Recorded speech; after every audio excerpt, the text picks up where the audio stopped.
Hello guys, আমি এখন কাপড় তুলবো। বাজে এখন 4:30টার সময়।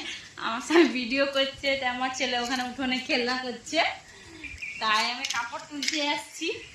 তো বাতাস দিচ্ছে আমাদের দিকে, তাই মানে বৃষ্টি টিষ্টি হবে নাকি জানি না, তো বাতাস দিচ্ছে তাই কাপড়গুলো তুলে নিচ্ছি। শুকনো হয়ে গেছে, সকালে কেচেছিলাম।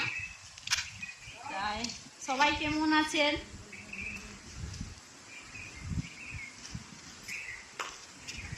কতগুলা কাপড় মানে করেছে, দেখুন কতগুলা কাপড় পরবে, একদিনে রেখে দিবে, তো একদিনে আমাকে কাচতে হবে। কতগুলা কাপড় দেখো, আবার আছে এদিকে এত কাপড়, সারাদিনে 2টা 3টা চেঞ্জ করবে, জানো, এত বিরক্ত করে।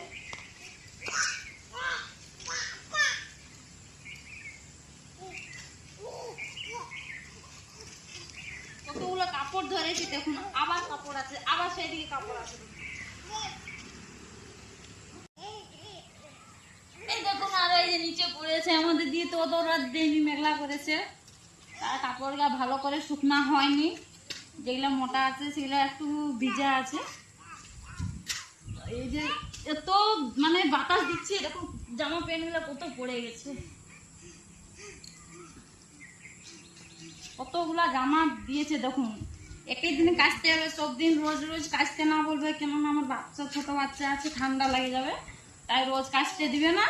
আর যেদিন কাচতে দিবে সেদিন অতগুলো কাচতে দিবে যে তুমি কাচতেই পারবে না, এত কষ্ট লাগবে। আবার সেখানে আবার আছে, এ দেখুন, আবার দেখুন এখানে আবার একটা প্যান্ট পড়েছে।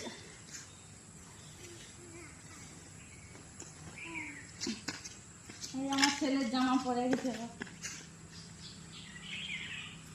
এই যে দেখুন, এতগুলা কাপড় গুটাইছি, আবার ঘর নিয়ে যাব, আবার পাট করব, দিয়ে আবার আলমারিতে রাখবো, দিয়ে আবার ঘর ঝাঁটাতে হবে। ঘর ঝাঁটাইনি এখনো, ঘর ঝাঁটাবো, বিকাল হয়ে আসছে, সন্ধ্যা টঞ্জা দিতে হবে।